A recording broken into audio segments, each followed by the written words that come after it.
Bonjour, cette vidéo présente un des TP de contrôle qualité par vision mis en place au sein des enseignements d'informatique du BTS TPIL, technique physique pour l'industrie et le laboratoire du lycée Grandmont de Tours. Et l'objet de ce sujet de TP est de détecter des défauts de contour d'une production de disques en aluminium. Alors, le contexte est le suivant, l'automatisation du contrôle visuel permet de capturer l'image de la cible à contrôler à l'aide d'une caméra, puis de traiter les données de cette image, et enfin de contrôler l'aspect de la cible.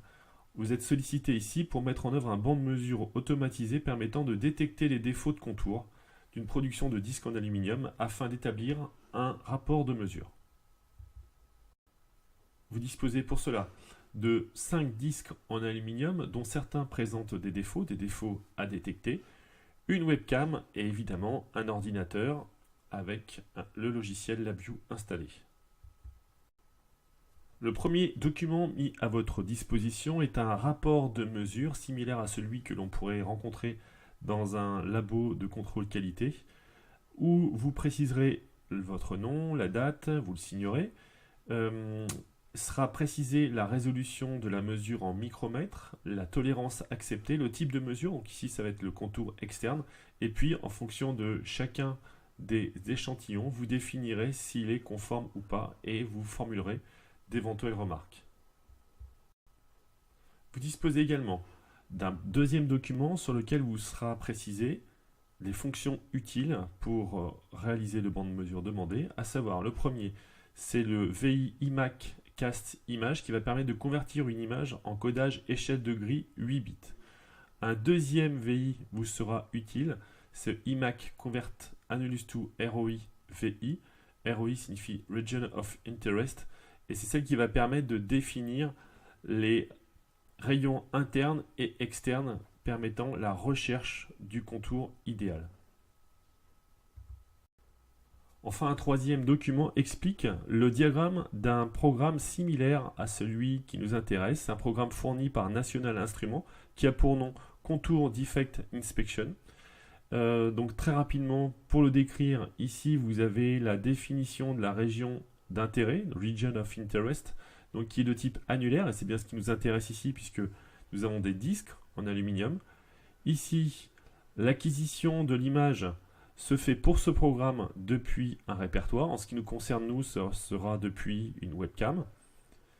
Nous, il faudra convertir l'image provenant de la webcam en une image noir et blanc codée sur 8 bits. Vous avez ici l'extraction du contour depuis la région d'intérêt de l'image. Vous avez l'établissement de l'équation du contour. Vous avez ensuite le calcul de la distance en pixels entre le contour et la cible détectée dans l'image. Ce module ici permet de détecter les défauts par comparaison avec la tolérance souhaitée. Ici, la tolérance souhaitée est définie par max distance.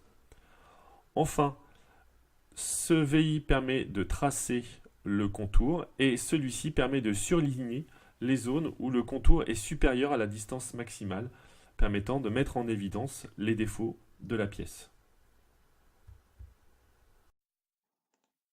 Une webcam maintenue par une potence sera tenue à la verticale. Une règle blanche permettra le calibrage de la mesure. Pour chaque pièce de la production, vous veillerez bien à la disposer à l'aplomb de la webcam.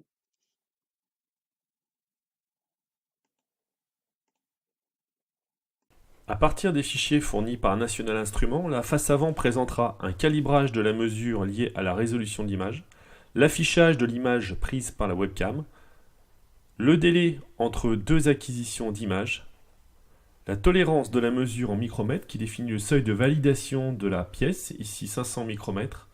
La tolérance équivalente en pixels sera indiquée sur le graphe représentant la distance en pixels du contour détecté par rapport au contour idéal. En dessous sera représenté un graphe similaire ayant cette fois une échelle ordonnée en micromètres. Enfin, un voyant permettra d'illustrer la validité ou la non-validité de la pièce.